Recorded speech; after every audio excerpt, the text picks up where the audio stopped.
Day one is coming to a close. So we see how this goes. You know, it's always the first night is the longest night. The second night isn't as bad because you're so exhausted from the first night.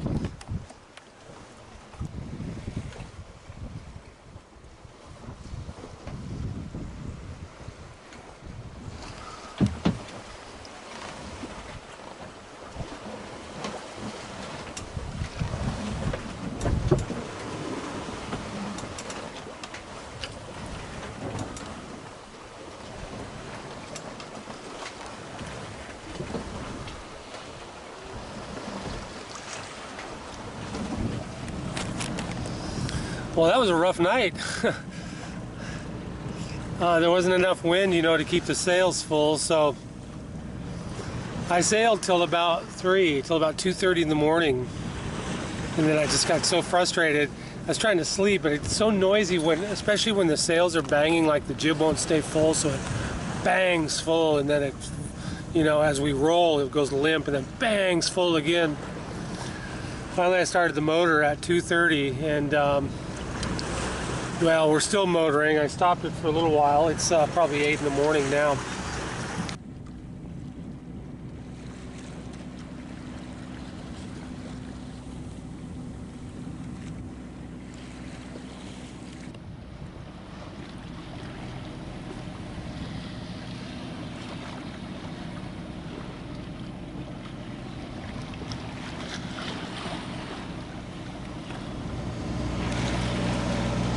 She's dying on me. The wind is dying. 3 knots now.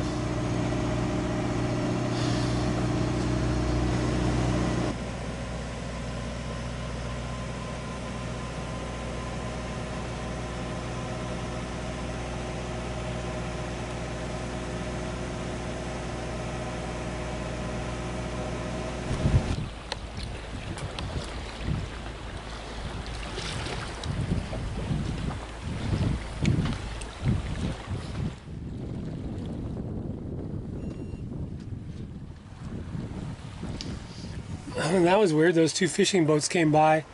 I didn't even notice that first one till literally it was right here off the stern. I mean, I was sitting here, I was chatting with a friend on Garmin InReach, and looked over and it's like right here. I'm so used to Australia, you know, I'm not used to third world fishing boats. I haven't seen one in a while, and it startled me. It's like, whoa, what the holy hell? And then I thought, well, I wonder if there's more. I looked off the bow, and there's another one.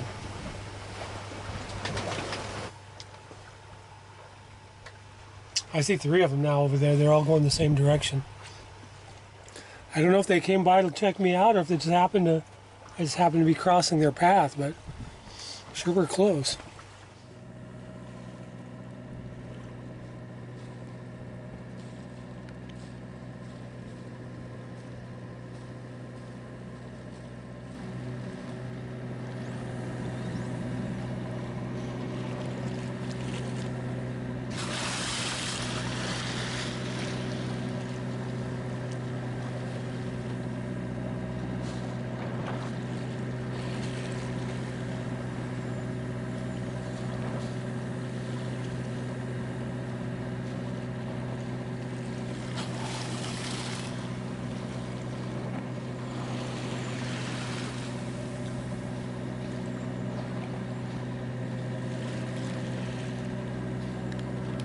I can hear him whistling. It's like I'm talking. I could hear him from in the boat. Wow.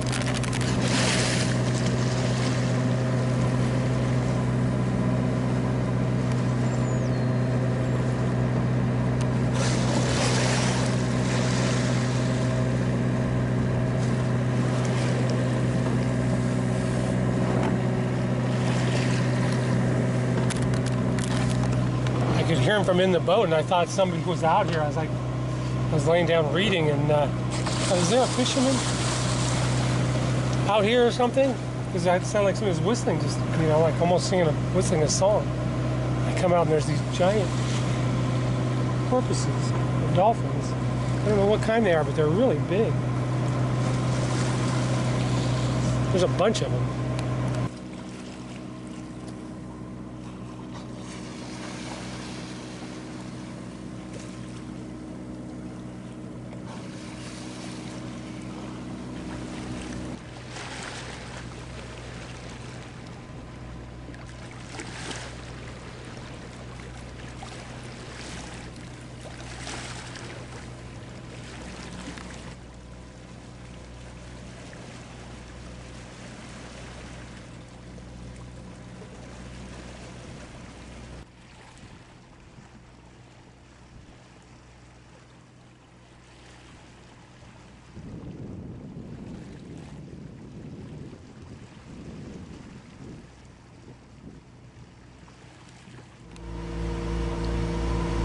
I'm at a loss. I don't know what to do. I have got a wall of Indonesian fishing boats with nets, one after another, like a gauntlet of them. Like literally like a blockade of fishing nets in the exact direction I want to go. And I don't know, I have no idea what to do about it. At first I turned north to go ahead of them.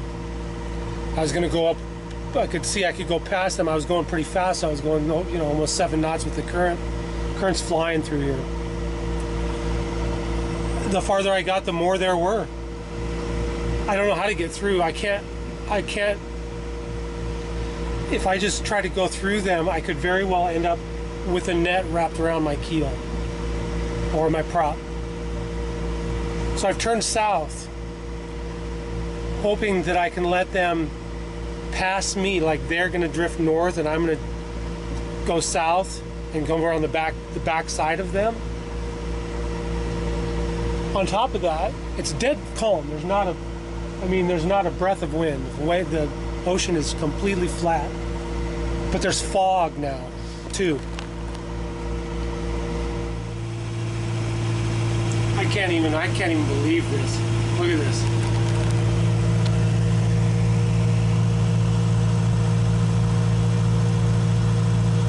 That black triangle in the middle is me.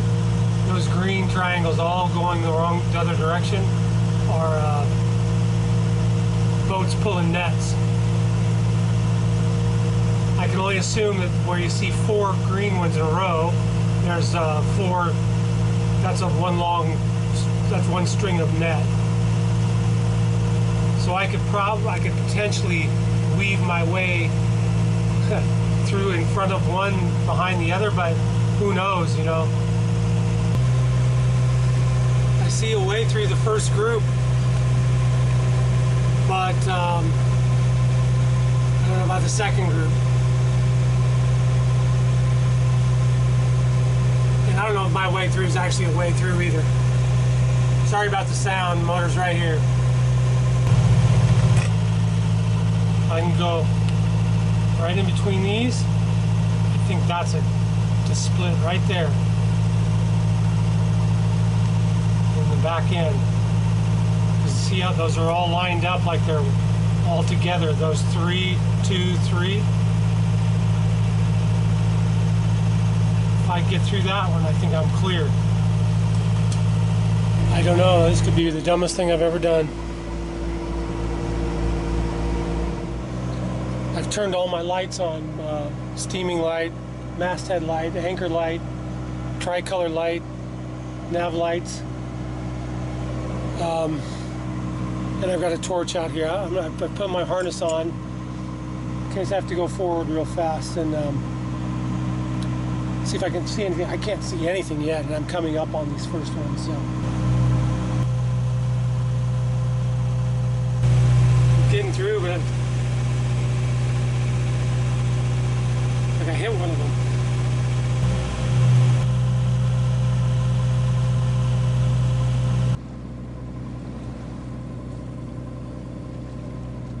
I'm almost through. I got 2 more to navigate in front. I'm trying to get in front of these 2. I hit one of those things. I was coming up from down below. you know, to have a look around, and I hear a big clunk, and I thought, did I drop something? I got back out in the cockpit just in time to see a big plastic buoy heading off, trailing off to stern with a big string of net, small cork buoys on top of a net leading off up down current, oddly enough. So it wasn't being pulled up the current. But that ball hit on my port side and the net ran off to the port side. Had it hit 2 meters over on the starboard side, I'd have been on top of the net. So I just clipped to the very end of that net. Damn, man. I still haven't slept. I have no idea what time it is.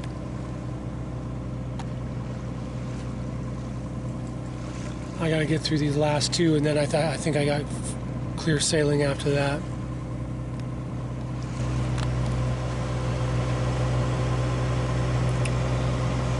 At 2 a.m. I finally cleared those fishing nets. It's now 6 a.m. Sun's coming up, and I'm approaching more.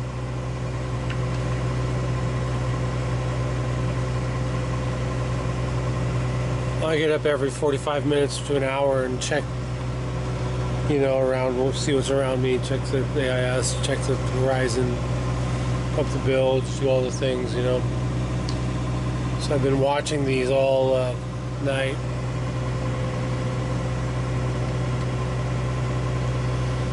But now they're coming up and I can't, there's not time now for me to sleep again before I get to them.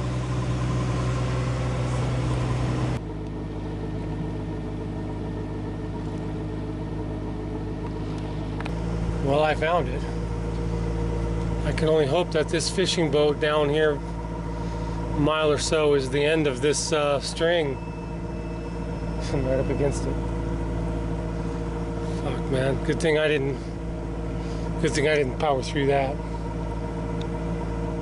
And I can see the white buoys now every, oh, I don't know what, couple hundred meters.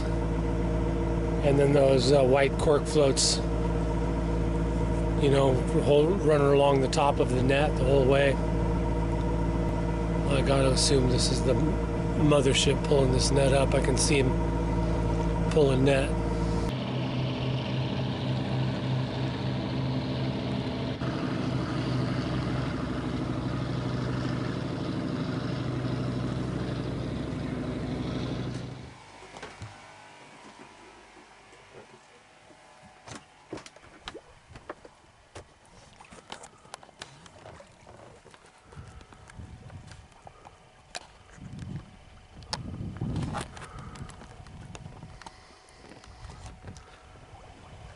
I didn't win, and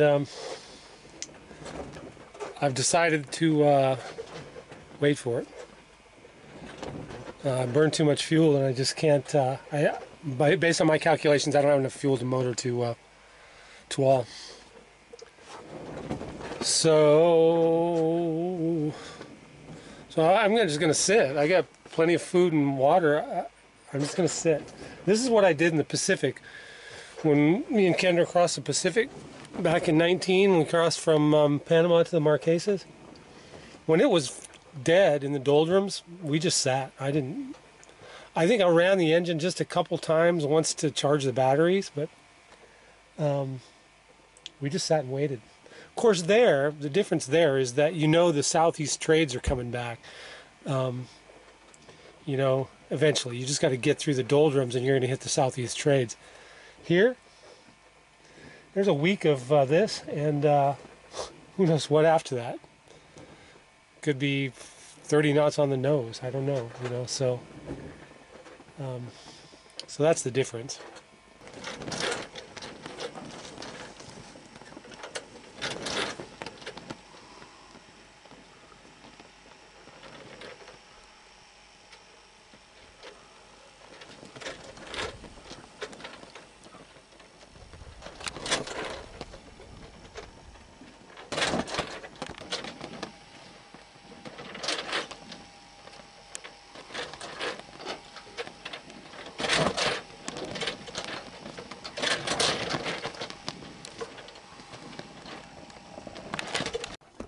Well, I just came down to check the AIS.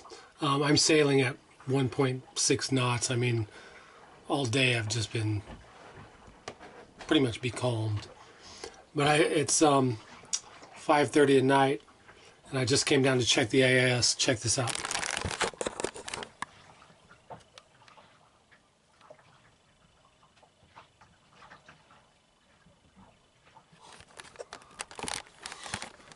Damn, I'm glad I'm through that. What a cluster F, man. Man, I was asleep and I was having a really good dream. So this guy ruined it for me. Libra Pacific.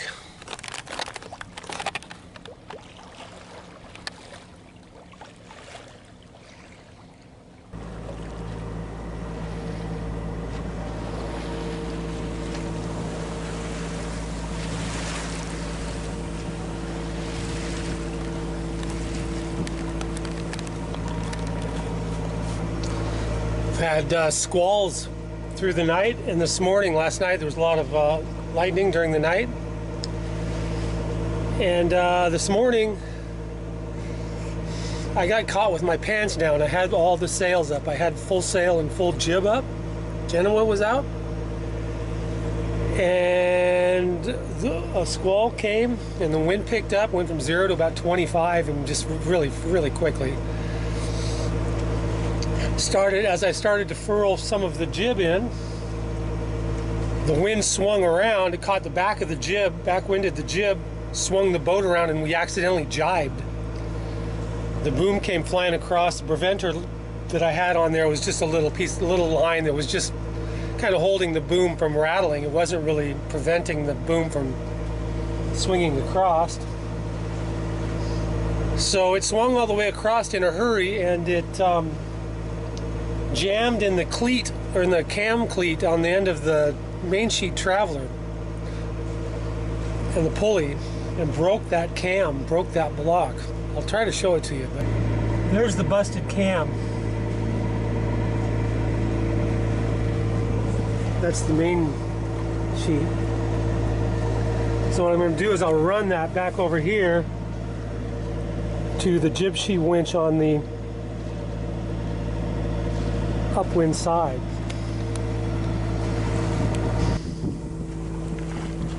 I'm heading straight into a line of squalls. I really, to be honest with you, I don't know what to do. I don't know if I should stop or just wait or just keep going. I'm not going full speed. I'm going maybe 4 knots and under power. Expect a lot of rain, but it's the wind that kind of worries me.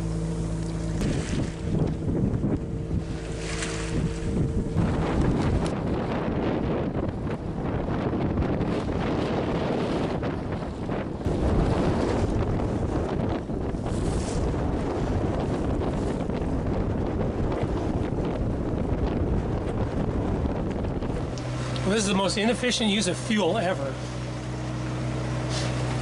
Powering straight into this wind chop, like 2 knots.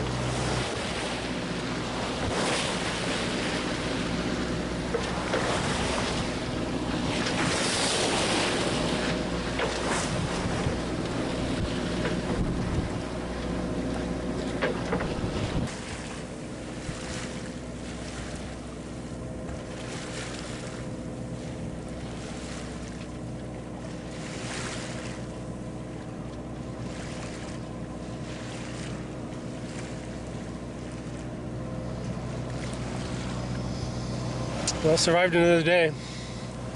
Day 6. Tomorrow noon will be a week. It's a trying day.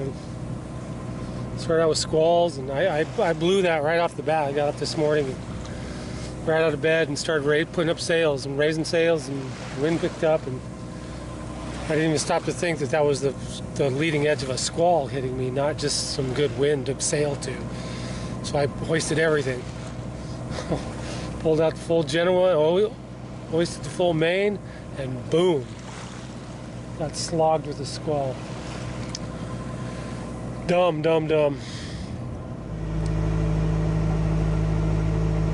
This is The curse of the fishing boats, part 2. I have no idea what's going on here, but these boats are lit up like stadiums. They've got like stadium lights, and I can't even count the number of boats. There's got to be 100,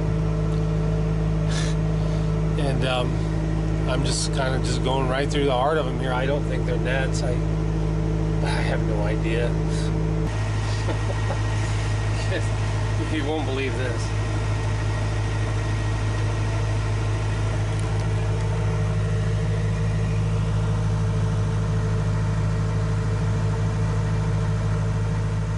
That's me in the middle. Luckily, I think I'm almost through them.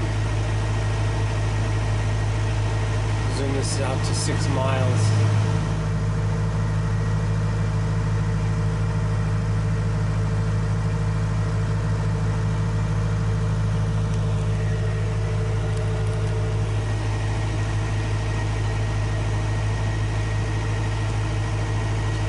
I've concluded they're drift netting. There's a current here, and just let their net run down the current like they were doing up there, I think. But these ones, they don't have AIS buoys. They don't have buoys that are transmitting an AIS signal. So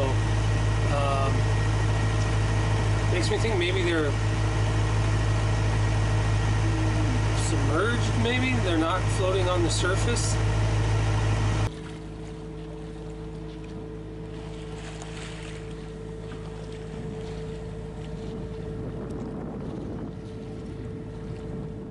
Finally got the current with me, but I got wind against tide, and a couple fishing boats want to run me down. One coming up behind me and this one in front of me.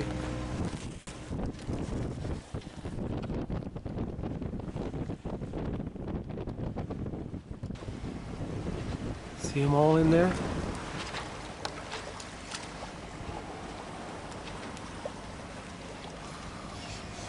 I hate to admit it, but this has been the hardest passage that I've ever made solo.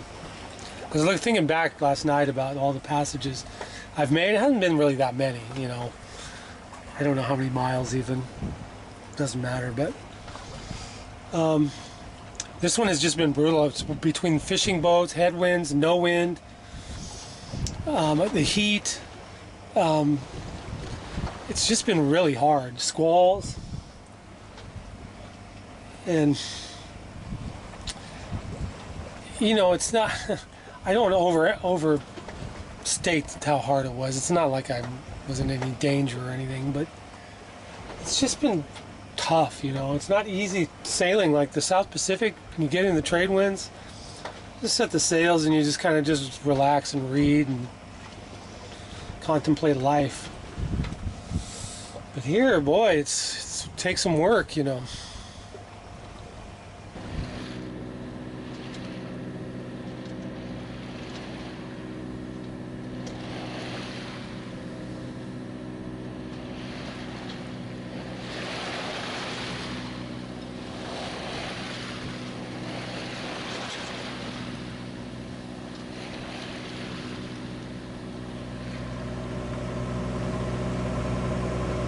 This may be my last night out on this trip, ever. I'm going for it. I've got the motor running 1800 RPMs, and I'm heading straight for Tual, towards the island there. If I can make it to the south end, I'm going to anchor. There's a little inlet back down there. I've never heard of anybody anchoring there, but it looks like it's, I don't know why you couldn't. So if I can get there, I'm going to anchor there and then suss out the situation, you know. See what I need to do as far as fuel, if I've got enough to get up to the top of the island, or if I need to beg some off of somebody, or clean the boat up and get ready for customs officials and stuff to come on board. But I got to get through tonight and see if I can milk this thing all the way in there. I got about 75 miles to go.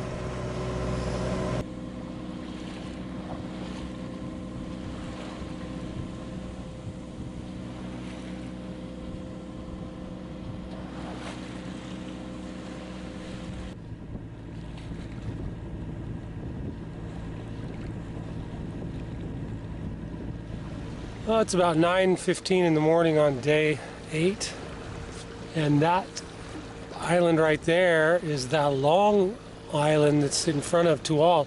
I don't know the name of it. When I look at the chart, I see 40 different names, and I don't know which one is the name of the island. The low island you see in the background there, that's the island I'm going to. But I am on fumes, as they say. I'm on the last of the fuel. Like I've got, well, it reads a quarter tank, but I don't know how, accurate that gauge is. Quarter tank should be 40 liters, which is plenty, but, I just keep waiting for the engine to sputter. As soon as it sputters, I'm shutting down. And then what, there's not a breath of wind, so. But I'm hoping to get to this end of that low island right there. That is the south end of Tual. And I'm going to stay in a bay. There's a bay called Uf. Uf. Tulak, Uf. Tulak obviously means bay, but Uf, U-F. Uf, I like to say that. And I'm going to reassess in there. I'm going to get in there at anchor, and then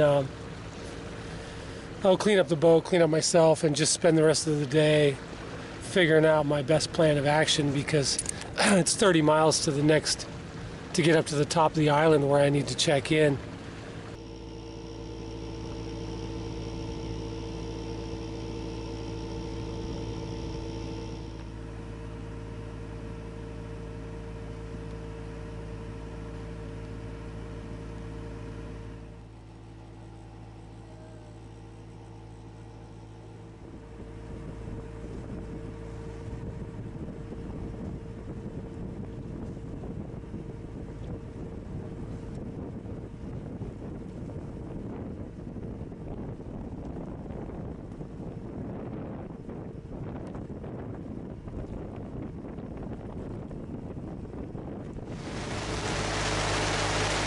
Indonesia. My first anchorage.